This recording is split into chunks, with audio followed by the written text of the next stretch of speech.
बड़े शहरों में रहना ना कभी कभी बहुत अजीब होता है।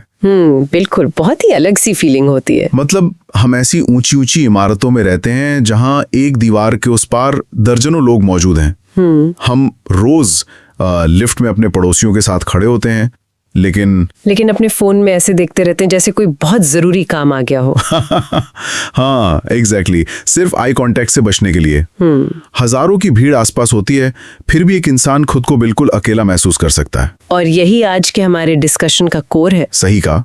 आज हम जिस सोर्स पर गहराई से चर्चा करने वाले हैं वो कुछ इसी तरह के एक बहुत ही इंटेंस और पर्सनल एक्सपीरियंस के बारे में। एक बहुत ही रॉ और ऑनेस्ट अकाउंट है ये। हाँ, हमारे पास आशीष गुप्ता नाम के एक व्यक्ति का लिखा हुआ एक बहुत ही मार्मिक वृत्तांत है, जिसका नाम है the Ayodhya connection, seeking belonging and meaningful community. ये टाइटल ही अपने आप में बहुत कुछ कह देता है। बिल्कुल। आशीष ने अपने इस लेख में अकेलेपन, शहरों की सोशल डायनामिक्स और कम्युनिटी की तलाश को बहुत ही गहराई से बयां किया है। और ये सिर्फ एक इंसान की कहानी नहीं है। नहीं, बिल्कुल नहीं। तो चलिए इसे समझते हैं। आज का हमारा मिशन सिर्फ एक कहानी पढ़ना नहीं है, बल्कि ये समझना है कि कैसे हमारे आसपास का माहौल, हमारा शहर और हमारे पड़ोसी हमारी मेंटल हेल्थ और पूरी जिंदगी को कंट्रोल कर सकते हैं। एग्जैक्टली।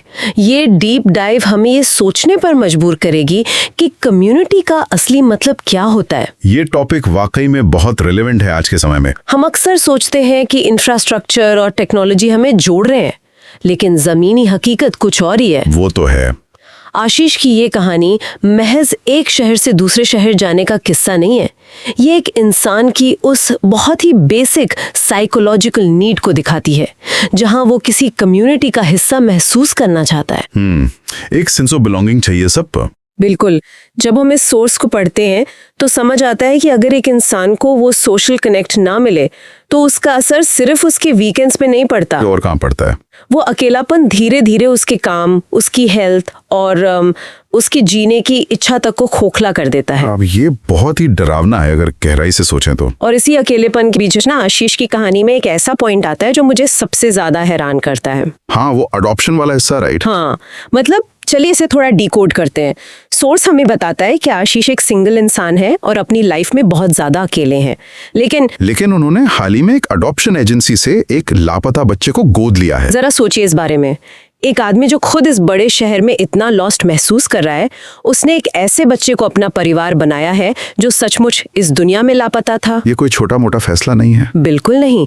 ये लाइफ को पूरी तरह से पलट देने वाला कदम है। मैं तो कहूंगी कि इस पूरे वृत्तांत का सबसे पावरफुल हिस्सा है।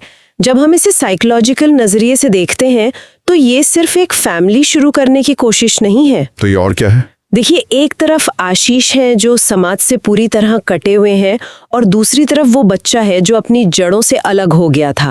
ओह, मतलब दो ऐसे लोग जो दुनिया में अकेले थे, उन्होंने एक दूसरे को चुन लिया। एग्जैक्टली। ये एक गहरे खालीपन को भरने की बहुत ही खूबसूरत और ह्यूमन कोशिश है। आशीष ने उस बच्चे को सिर्फ एक घर नहीं दिया है, बल्कि खुद को भी जीने का एक बहुत बड़ा मकसद दिया है। ये बहुत ही इमोशनल है, लेकिन मुझे एक बात समझ नहीं आ रही। क्या बात?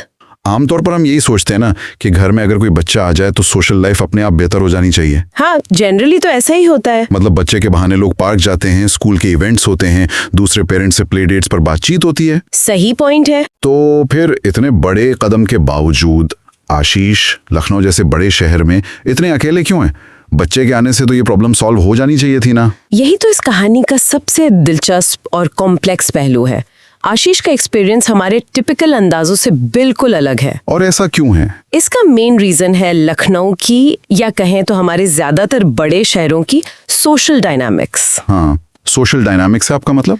आशीष ने अपने लेख में बहुत ही क्लियरली मेंशन किया है कि लखनऊ के पड़ोस में या किसी भी टिपिकल अर्बन सोसाइटी में सोशल कांटेक्ट आमतौर पर महिलाओं द्वारा इनिशिएट किया जाता है। अच्छा। हाँ, हाउसवाइव्स या परिवारों की महिलाएं ही अक्सर कम्युनिटी का सेंटर होती है, वही बातचीत शुरू करती हैं। ओह, तो क्योंकि आशीष एक अकेले पुरुष हैं, वो इस पूरे स्ट्रक्चर में फिट ही नहीं बैठ पा रहे हैं। बिल्कुल।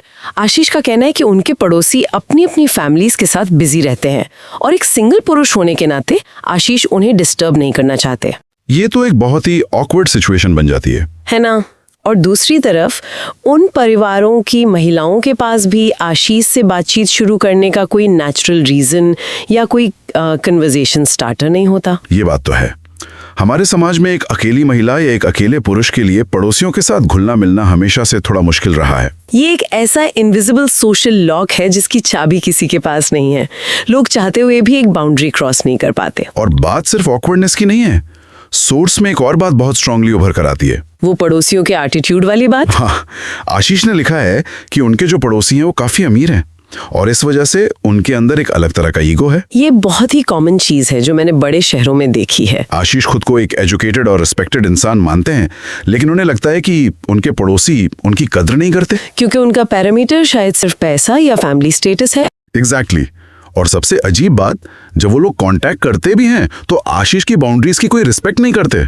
ये तो बहुत फ्रस्ट्रेटिंग है। बहुत ज्यादा। एक तरफ आप अकेले हैं और दूसरी तरफ जब कोई बात करता भी है तो उस इंटरैक्शन में कोई रिस्पेक्ट नहीं होती। अगर हम इसे बड़े परिदृश्य से जोड़कर देखें तो ये अर्बन वेल्थ और प्राइवेटाइज्ड लिविंग का एक बहुत ही क्लासिक साइड इफेक्ट है। वो कैसे? जब आर्थिक संपन्नता आती है तो अक्सर वो अपने साथ एक तरह का सोशल आइसोलेशन लेकर आती है। लोग अपने अपने घरों में कैद हो जाते हैं। हाँ, लोग बड़े बड़े घरों में ऊंची दीवारों और गेटेड कम्युनिटीज के अंदर एक बबल में रहने लगते हैं।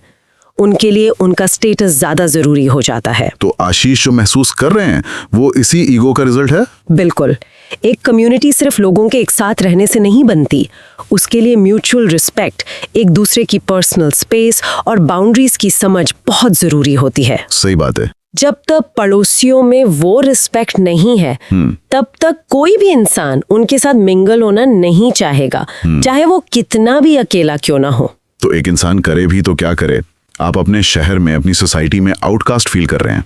ऐसे में लोग यूजुअली फैमिली के पास जाते हैं। हाँ, नॉर्मली ऐसी सिचुएशंस में लोग अपनी फैमिली के पास जाते हैं, अपने पेरेंट्स या भाई बहनों से बात करते हैं। लेकिन यहाँ कहानी में एक बहुत बड़ा ट्विस्ट है जो सोर्स में काफी क्लियरली बताया गया है। आशीष बताते हैं कि उनके अपने माता पिता और भाई बहन भी उनके संपर्क में नहीं है। ये अकेलेपन का एक बिल्कुल ही अलग लेवल है ना? आपका शहर आपको एक्सेप्ट नहीं कर रहा और आपकी बायोलॉजिकल फैमिली से भी आपका कोई नाता नहीं है। ये सच में एक बहुत ही हैवी और डिफिकल्ट सिचुएशन है। परिवार अक्सर हमारा पहला सपोर्ट सिस्टम होता है और जब वही टूट जाए तो? जब वो सपोर्ट सिस्टम टूट जाता है तो इंसान अंदर से बहुत अनस्टेबल महसूस करने लगता है। एकदम जमीन खिसक जाने वाली फीलिंग होती होगी। बिल्कुल।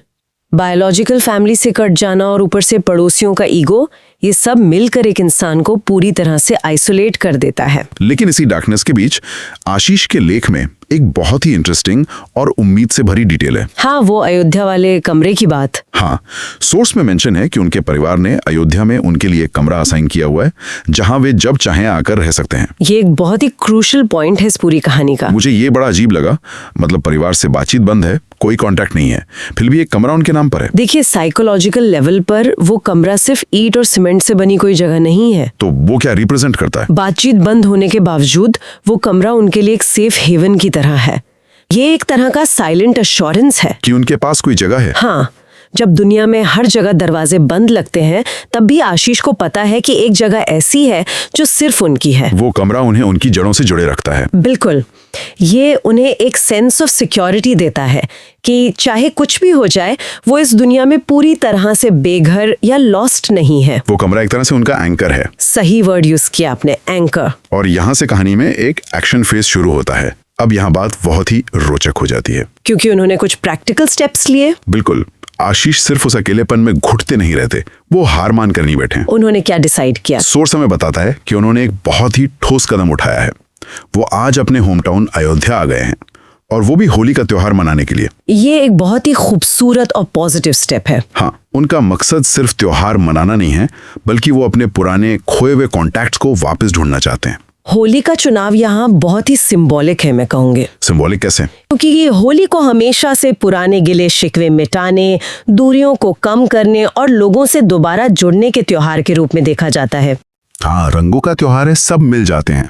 आशीष का अयोध्या वापस जाना और लोगों से कनेक्ट करने की कोशिश करना, ये दिखाता है कि वो सर्वाइवल मोड से बाहर आकर वापस जीने की कोशिश कर रहे हैं। जो लखनऊ में मिसिंग था। एग्जैक्टली लखनऊ का जो माहौल था, वो बंद दरवाजे, पड़ोसियों का ईगो, वो ऑकवर्डनेस, उसके बिल्कुल ऑपोजिट आशीष अयोध्या को देखते हैं। हाँ, उन्होंने साफ साफ लिखा है कि अयोध्या के लोगों के साथ मिंगल होना आसान है। वहाँ एक अपनापन है। वो वहाँ दोस्त बनाना चाहते हैं, फैमिलीज के साथ समय बिताना चाहते हैं, ताकि जब भी वो अयोध्या आए उनके पास अपना कहने के लिए कोई हो। और ये इसलिए भी जरूरी है क्योंकि लखनऊ के उस आइसोलेशन ने उन्हें अंदर से तोड़ना शुरू कर दिया था। ये सोर्स में भी है। आशीष ने खुद माना है कि लखनऊ में इतने दिन बिना किसी फैमिली कांटेक्ट के रहने की वजह से उनके लिए सरवाइव करना मुश्किल हो गया था। और इसका असर सिर्फ उनके घर तक सीमित नहीं था। नहीं, बात सिर्फ बोरियत या अकेलेपन की नहीं थी। इसका सीधा असर उनकी जॉब पर पड़ रहा था। उन्होंने अपने काम में इंटरेस्ट लूज करना शुरू कर दिया था। ये एक बहुत बड़ा रेड फ्लैग होता है। ये हमें सिखाता है कि हमारी प्रोफेशनल लाइफ हमारी पर्सनल और सोशल लाइफ से कितनी गहराई से जुड़ी है। हम उसे अलग नहीं कर सकते। बिल्कुल नहीं। अगर हम इमोशनली और सोशली खुश नहीं हैं, तो हम काम पर भी फोकस नहीं कर सकते। तो अयोध्या जाने का फैसला महज एक ट्रिप नहीं है। ये अपनी मेंटल हेल्थ और अपने करियर को बचाने की एक डेस्परेट लेकिन बहुत ही पॉजिटिव कोशिश है। ये बहुत ही डीप ऑब्जर्वेशन है। जब आपका अंदरूनी सिस्टम खुश नहीं है, तो बाहर की कोई भी चीज, चाहे वो कितनी भी अच्छी जॉब क्यों ना हो, मायने नहीं रखती। सही कहा। उनका अयोध्या जाने का मेन गोल है कि वो इस दुनिया में लॉस्ट ना हो जाएं। ये बहुत ही पावरफुल लाइन है सोर्स से। ताकि मैं इस दुनिया में खो न जाऊं। ये एक इंसान का बेसिक सर्वाइवल इंस्टिंक्ट है। और इसी थॉट के साथ हम सोच के उस आखिरी हिस्से पर आते हैं, जो थोड़ा सोचने पर मजबूर कर देता है। जहां उन्होंने कुछ सवाल पूछे हैं। हाँ, आशीष ने अपने लेख के अंत में एक तरह से सजेशंस मांगे हैं। उन्होंने क्या पूछा है एग्जैक्टली? वो जानना चाहते हैं कि इस दुनिया में लाइवली कैसे महसूस किया जाए। वो चाहते हैं कि उनके अंदर फिर से वो इंटरेस्ट आए, ताकि वो अपनी हेल्थ पर ध्यान दे सकें, अपने काम पर फोकस कर सकें और एक मीनिंगफुल लाइफ जी सकें। हाँ, अपने आसपास के लोगों के साथ रिस्पेक्ट के साथ एक खुशहाल जिंदगी जी सकें। ये एक बहुत ही ऑनेस्ट और वल्नरेबल सवाल है। एक तरह से वो एक रोड मैप मांग रहे हैं वापस जिंदगी की पटरी पर लौटने का। ये सवाल बहुत ही मार्मिक है, लेकिन अगर हम उनके पूरे सफर को एनालाइज करें तो इसका जवाब कहीं बाहर नहीं है। तो जवाब कहाँ है? इसका जवाब आशीष के अपने ही एक्शंस में छिपा हुआ है। उन्होंने अनजाने में ही सही, लेकिन वो कदम उठा लिए हैं जो उन्हें वापस लाइवली फील करवाएंगे। मतलब आप कह रहे हैं कि जो वो ढूंढ रहे हैं वो उन्होंने पहले ही करना शुरू कर दिया है। बिल्कुल। देखिए, पहला सबसे बड़ा कदम उस लापता बच्चे को अडॉप्ट करना। हाँ, वो तो है। जब आपके पास कोई ऐसा होता है जिसकी आपको केयर करनी है, जिसके लिए आपको एक बेहतर इंसान बनना है, तो लाइफ में एक इमीडिएट पर्पस आ जाता है। एक जिम्मेदारी आ जाती है जो आपको चाहती ही है। वो बच्चा अब उनकी सबसे बड़ी मोटिवेशन है अपनी हेल्थ और अपने काम पर ध्यान देने की। और दूसरा कदम जो उन्होंने उठाया, दूसरा कदम अयोध्या जाकर अपनी कम्युनिटी वापस खोजना। आशीष समझ गए हैं कि लखनऊ की सोशल डायनामिक्स उन्हें वो रिस्पेक्ट और वो कनेक्शन नहीं दे सकती जिसकी उन्हें जरूरत है। वो ईगो और बाउंड्रीज वाले प्रॉब्लम की वजह से। हाँ, इसलिए वो अपनी शर्तों पर एक ऐसी जगह अपना सोशल नेटवर्क बना रहे हैं जहां उन्हें एक्सेप्ट किया जाता है। वाह, ये नजरिया तो मैंने सोचा ही नहीं था। उन्होंने एक तरह से सिचुएशन को अपने फेवर में पलट दिया है। मतलब उन्होंने प्रॉब्लम को पहचाना और उसे फिक्स करने के लिए एनवायरनमेंट ही चेंज कर दिया। बिल्कुल। जब आपके आसपास ऐसे लोग होते हैं जो आपकी रिस्पेक्ट करते हैं, जो आपके साथ आराम से घुलते मिलते हैं, तो नेचुरली आपका मूड बेहतर होता है, आपका काम में मन लगता है और हेल्थ भी सुधरती है। लखनऊ की मिट्टी शायद उनके लिए काम नहीं कर रही थी, लेकिन अयोध्या में उन्हें वो माहौल मिल रहा है जहां वो और उनका नया बच्चा दोनों ग्रो कर सकते हैं। और हमें उस बच्चे के एंगल को हमेशा ध्यान में रखना चाहिए इस पूरी कहानी में। हाँ, क्योंकि वो सिर्फ अपने लिए नहीं कर रहे हैं। अब आशीष सिर्फ अपने लिए कम्युनिटी नहीं ढूंढ रहे हैं, वो उस बच्चे के लिए भी एक एक्सटेंडेड फैमिली और एक ऐसा सपोर्ट सिस्टम तैयार कर रहे हैं जो लखनऊ के बंद दरवाजों के पीछे कभी नहीं मिल पाता। ये बहुत ही खूबसूरत बात कही आपने। अयोध्या जाकर लोगों से जुड़ना उस बच्चे को भी ये महसूस कराएगा कि उसका भी इस दुनिया में कोई है, उसका भी एक घर है। और बड़ी सोशल कमेंट्री भी है। बिल्कुल। ये आशीष गुप्ता के भयानक अकेलेपन की, लखनऊ जैसे मॉडर्न शहर की कोल्डनेस और अजीब सोशल डायनामिक्स की, और फिर अयोध्या में अपनेपन की तलाश की एक बहुत ही इमोशनल जर्नी है। और ये भी दिखाती है कि कैसे ईगो और बाउंड्रीज अर्बन लाइफ को इतना मुश्किल बना देते हैं। हाँ, और कैसे एक बंद कमरे से भी एक साइलेंट सपोर्ट मिल सकता है। जो आपको अपनी जड़ों से जोड़े रखता है। और सबसे बड़ी बात, कैसे एक लापता बच्चे को गोद लेना इस पूरी कहानी को एक नया और खूबसूरत मोड़ देता है। ये जर्नी हमें दिखाती है कि कम्युनिटी कोई ऐसी चीज नहीं है जो हमें रेडीमेड मिल जाती है हमेशा। कभी कभी हमें खुद आगे बढ़कर उसे बनाना पड़ता है। सही कहा। आशीष का सफर हमें ये भी याद दिलाता है कि ह्यूमन कनेक्शन कोई लग्जरी नहीं है। ये एक बेसिक नीड है जिसके बिना सब कुछ अधूरा लगने लगता है। बिल्कुल। और इसी थॉट के साथ आज के इस डीप डाइव को हम रैप अप करते हैं। बहुत ही इंटेंस डिस्कशन रहा आज का। हाँ, लेकिन जाने से पहले मैं एक सवाल छोड़ना चाहूँगा। एक ऐसा सवाल जो आशीष की इस कहानी से ही निकलता है। क्या सवाल है? हम अक्सर सोचते हैं कि अकेलापन इंसान की अपनी कोई कमी होती है, लेकिन जरा सोचिए, अगर लखनऊ और अयोध्या जैसे अलग अलग शहर, उनका आर्किटेक्चर और वहाँ के लोगों का स्वभाव हमारी मेंटल पीस को इतनी गहराई से बदल सकते हैं, तो क्या अकेलापन सच में हमारी गलती है? एग्जैक्टली। या ये सिर्फ इस बात का रिजल्ट है कि हम किस ज्योग्राफिकल लोकेशन और किस तरह के सोशल स्ट्रक्चर में फंसे हुए हैं? ये सोचने वाली बात है। और उससे भी बड़ी बात, जब कोई अकेला इंसान एक लापता बच्चे को गोद लेता है तो क्या वो किसी भी शहर, किसी भी ईगो या बाउंड्री को तोड़कर परिवार की उस पूरी डेफिनेशन को हमेशा के लिए नहीं बदल देता? बहुत ही प्रोवोकेटिव थॉट है ये। ये कुछ ऐसा है जिस पर शायद सभी को फुर्सत में सोचना चाहिए। आज के लिए बस इतना ही। सुनते रहिए और एक्सप्लोर करते रहिए।